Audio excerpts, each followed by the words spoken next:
আপুনি নাটকখন চাই কেনেকুৱা পায়? নাটক আচলতে মই নাটক কৰোঁ, নাটক চাওঁ। হয় আজিৰ নাটকখন যুগ উপযোগী। হয় আমাৰ যুগটো এনেকুৱা এটা অৱস্থাত আমি গৈ আছো, হয়। আমি কলৈ গৈ আছো হয় আৰু গৈ গৈ কি পাইছো আমি, হয়। সেইটোৱে তেওঁ প্ৰস্ফুট কৰি তুলিছে। হয়। সঁচাকৈ ভাল লাগিছে। হয় হয় বৰ্তমান যিটো পৰিস্থিতি সেইটো বন বা বিভিন্ন আমাৰ পিকনিক প্লেচত যে মানুহে গৈ বিভিন্ন লেতেৰা।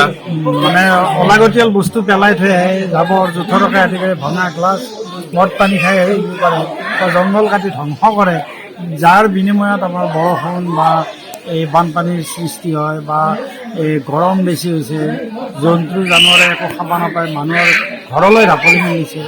তেনেকুৱা এটা হেৰি মেছেজ পাইছোঁ নাটকখন সুন্দৰ। আৰু তেখেতে আৰু এটা ডাঙৰ কথা কৈছে। হয় আজি আমাৰ যুগৰ যিটো প্ৰজন্ম, হয়। এই প্ৰজন্মই আমি মা দেউতাকক কেনেকৈ সন্মান কৰিব লাগে আৰু হয়। সন্মান যে কৰা নাই, হয়। সেইটো ধুনীয়াকৈ ফুটাই তুলিছে। হয় আজি বৃদ্ধাশ্ৰমৰ কথাটো তেওঁ বেলেগ ধৰণে কৈছে, হয়।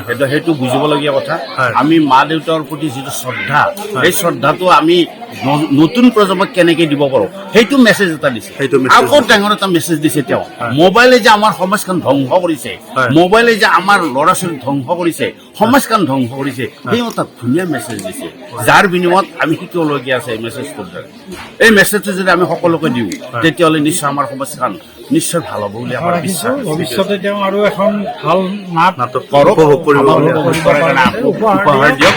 এই এয়া আমাৰ কামনা কাম। ঠিক আছে ইফাল কলিতাত ধন্যবাদ জনাইছো আমি। আচলতে এই সৰু ল'ৰা ছোৱালীক লৈ কাম কৰাটো এটা ডাঙৰ চেলেঞ্জ এটা। হয়। গোটেই ল'ৰা ছোৱালীখিনিক শিকাই বুজাই সিহঁতক এটা ট্ৰেইন আপ কৰাই পেলাই হয়। কাম কৰাটো এটা ডাঙৰ চেলেঞ্জ। কিন্তু তেওঁলোকৰ মানে ষ্টেজত অহাৰ পিছত তেওঁলোকৰ নিজৰ ষ্টেজ হৈ পৰে, তেওঁলোকে নিজৰ মতে কৰে আৰু আল্টিমেটলি তেওঁলোকে নিজে নিজে নাটকখন কৰিছে। মই জাষ্ট অকণমান চাই আছোঁ আৰু আজি দৰ্শকে ভাল পোৱা দেখি খুব ভাল লাগিছে। ল'ৰা ছোৱালীকেইটা ভাল হওক সেইটোৱে বিচাৰিছোঁ।